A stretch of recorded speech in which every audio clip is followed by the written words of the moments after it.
I'll come back to my question again. You know, teaching the women the rights and what their rights are, and that's like good. They should know about that. But when they go to the judiciary, the judicial system over here, when they go for justice, seeking justice, it's like very complicated. You know that. So it's like justice systems are often very complicated in every country. it's like if you go to if you're in like states, if you go to a court or to a family court or any court, you're given justice like that. It's like a different system. At least you get justice over there. But over here, it is you think that you're going to get justice, but it takes ages and ages to get justice. It's a very time-consuming process over here. You're absolutely right. And we do some training of prosecutors here through our law enforcement programs, basically. But I think the reform and simplification of the legal system here will take some time and really needs to be generated here. So are you doing anything for that? As I say, we train some prosecutors, but in terms of the overall justice system, that's a hard one for outsiders to... Basically like training. It's all a training process that you're doing, right? Right. Okay. And, we've done some work, and we'll probably do some more in helping, sort of computerize court records and that kind of thing. Yeah. And to encourage the Parliament, this is another whole part of the evolution of democracy, to encourage the Parliament to take up its responsibilities in oversight in all parts of society, but certainly access to justice is one where they have responsibilities. You have helped out the Pakistani people when there was the flood was there, and it was a big catastrophe, and you people have been helping out with all your like helis over here, and your aircrafts over here, and the new ambassador mentor, like carrying a sack of wheat, and he was like distributing all over.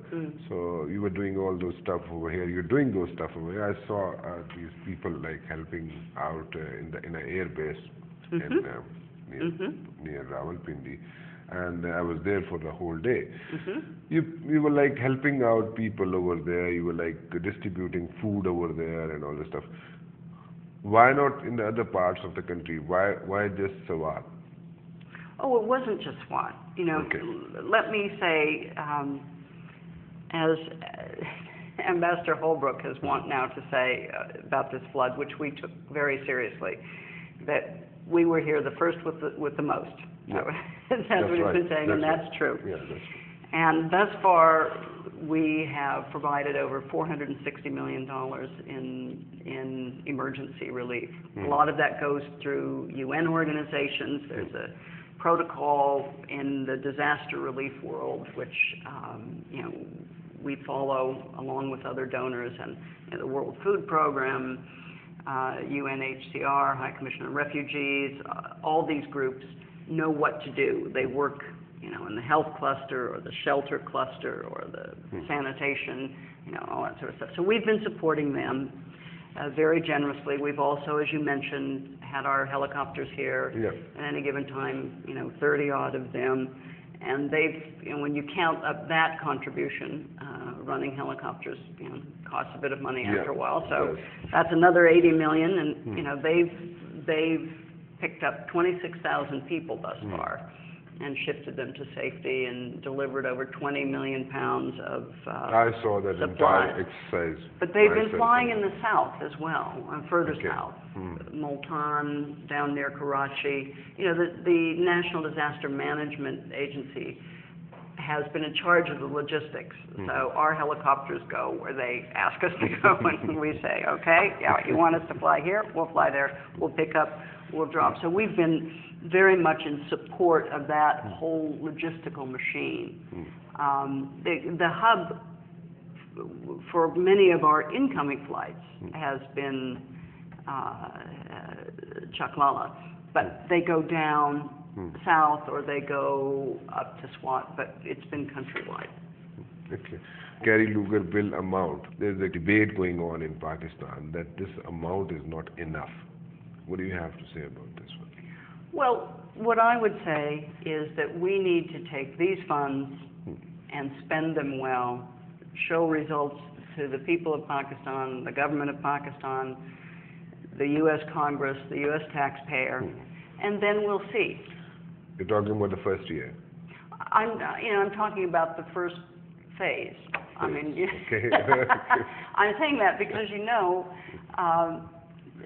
when the legislation was going through, there was talk about the possibility of a second 5 years. Okay. Now, since then, I have to tell you, the global economy has turned down considerably and so on and so forth. So things are complicated. But, what I say is, let's not look that far in the future. Let's concentrate on what we're doing whatever now. we have right now, and do whatever it well. you're doing right now. Do it well, and then I'm sure that will affect the way people might consider further funding.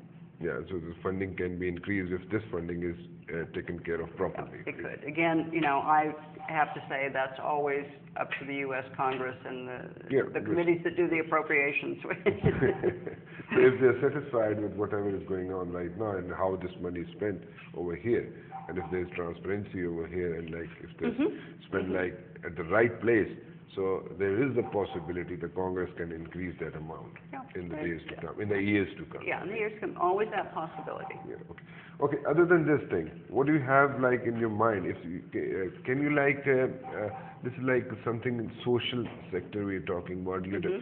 There was a time when there was a people-to-people contact was very like this. The Americans people, as far as I know, the people in America and the people of the Pakistan, majority of the people in Pakistan, they don't have no issues with the Americans.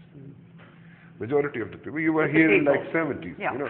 You were here in 70s, and people over here in Pakistan, they used to go meet American people, and there was not much hatred over here on the streets. Right. And but with the passage of time, this thing increased over here. It was basically because of the policies. So what about the policies? Do you agree with the policies which are over here, which are being implemented by the Americans over here? Because they take it in a different way. America wants to go in a different way. America wants to have relationships with India in a different way, separately. But with Pakistan, it wants to have a different sort of relationship. So when it comes to India, the tilt is towards India. The American tilt towards India. So there's a issue over here because the people of Pakistan think that they should be treated equally. The India and Pakistan should be treated equally. Can you comment on that one? Well, let me just talk about it from the assistance perspective. First of all, it's often the situation where people get along just fine and governments don't get along. That is as old as history. And that has happened here too. Or people, Pakistanis will like Americans, but they don't like the American government or what they perceive to be the policies of the American government. So you're right there. There's a split between the people-to-people aspect of things. I would also say, harking back to the 70s when I was here, but it certainly began earlier when we had a very rich assistance relationship, which had a number of important elements to it, which we find hard to replicate now. For example, when I was here, there were professors teaching at Faisalabad University, at the Peshawar Agricultural University. There were economists at the Pakistan Institute of Development Economics. There were people traveling regularly out in the field, working on tube wells, working on rural roads, working on this, working on that. There was a big presence of Americans on the ground Yeah. throughout the country. That is very difficult now. That's the relationship which many people, including myself, would like to hark back to. Do you remember, Ambassador? I'm sorry, I'm Yeah. cutting you. Remember they were like those times which you were talking about. We used to be like Yes, this, I do. this much over there, and they were like sack of like wheat or anything, you know. And there was like one hand was the American hand Yes. and the Pakistani hand, and Yes. those things were like very much there, and people used to love that. Great nostalgia for that. In fact, such great nostalgia for that logo that I think we might bring it back. I feel the same way. I remember driving, when I came to Pakistan, I drove from Europe to Islamabad. Okay. It took a long trip. And I remember driving through southern Afghanistan, the road from Herat to Kandahar to Kabul. And I would see various facilities there with, schools or office buildings with the hand clasp or a plaque for the road. And similarly throughout Pakistan when I was here before, that was there. So, sadly, because things have changed here internally, and the people of Pakistan have to be a bit more concerned about security, it's hard for us to get out and about, and that really is sad to me, because that is the most interesting, the most productive, and the most rewarding part of doing this work. Is seeing it on the ground, and talking to and learning from Pakistanis in different parts of this country and so on. So that's a shame. That really is a shame. We're doing our best to recreate the aspects of that we can as we move forward with this program, and engaging more directly, both with government officials at the provincial level, at the federal level, and with civil society and various groups that can help give us a realistic sense of what's needed and wanted. And just the whole process of listening, which at various times we've lost the talent for that. We're really trying to listen now and hear what people are saying and adjust the way we're going forward to what we learn from people. We're planning to have like long-term relations, and I think the people of Pakistan all should realize that there were like mistakes made on both ends, So we should move forward, and instead of like looking at the history and looking at looking whatever happened like in the past, we should move forward, and at least we should like start trusting each other. And I think that's the only way to move forward, and we can help out each other in that way. And that's a good initiative, but it's going to take some time, Yes. Yeah, it's going to take some time, Of course. and I'm sure you people are like ready to go for that time, right? Absolutely. No, we know it takes time, and we know that the more time you invest, the greater value of what you achieve. Provided you're being thoughtful and listening and concentrating and focusing, then the more time the better. And so we're here for the long haul. Okay, that's very really good, because we should start a new relationship. We could say that, and it's like going to be a long-term relationship. That's why both sides should like look forward for having a long-term relationship, and we should like listen to each other. Not that you are at the listening end, we are at the talking end. I think we should both listen to each other. That's good. And that should be the spirit, and that's how things should be taken.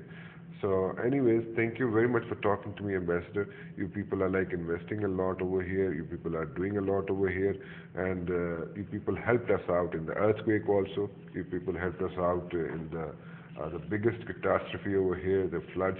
You people helped us out in those areas also. You people are planning to help us out in every way and you people are trying to help the people of Pakistan this time, and you as being heading the non-military assistance, and this time you are helping the people and not concentrating on the military side only, and that's really appreciable, and we really appreciate that, and we look forward to have like a long relationship with you guys over here, and I think we should with the passage of time we'll start listening to you also. Thank you very much for coming. Thank you. It was It was really my a pleasure. My It's all absolute right. pleasure. Thank you very much, sir. Ambassador Robin Raphel ji हमारे साथ मौजूद थी, US coordinator हैं for economic and development assistancy, और जो बातें इन्होंने की जी वो आपके सामने है। लॉन्ग टर्म रिलेशनशिप रखना चाहते हैं अमेरिकन पाकिस्तान के साथ, और इस मरतबा दोबारा से वही वापस चीज़ें लाना चाहते हैं, एक अमेरिकन हाथ और एक पाकिस्तानी हाथ दोनों मिल के एक नज़र आते थे हमें किसी ज़माने में जी। वो टाइम तो शायद वापस ना आए, लेकिन कोशिश ज़रूर कर रही है रॉबिन राफेल कि वो टाइम वापस आ जाए और एक मरतबा फिर वही दौर शुरू हो जाए जो अमेरिकन यहाँ पे काम करते थे, आके स्कूल्स में थे, यूनिवर्सिटीज़ में थे, कॉलेजेस में थे, और आके काम करते होते थे और स्ट्रीट्स में भी नज़र आते होते थे विदाउट एनी फियर। शायद वो टाइम दोबारा वापस आ जाए, कोशिश कर रही है एम्बेसडर कि वही टाइम वापस आ जाए। और कैरी लूगर बिल के बारे में मैं आपको बताता चलूँ जी, जो कहा जाता है कि पैसे कम हैं, उसमें अगर यही पैसे जो अभी मिले हुए हैं इनको अगर अच्छे तरीके से इस्तेमाल कर लिया जाए, बेहतर तरीके से इस्तेमाल कर लिया जाए, तो आइंदा आने वाले वक्तों में सेकंड फेज में कैरी लूगर बिल की अमाउंट में इजाफा भी हो सकता है। राना मुबशिर को इजाज़त दीजिए जी, अल्लाह हाफ़िज़।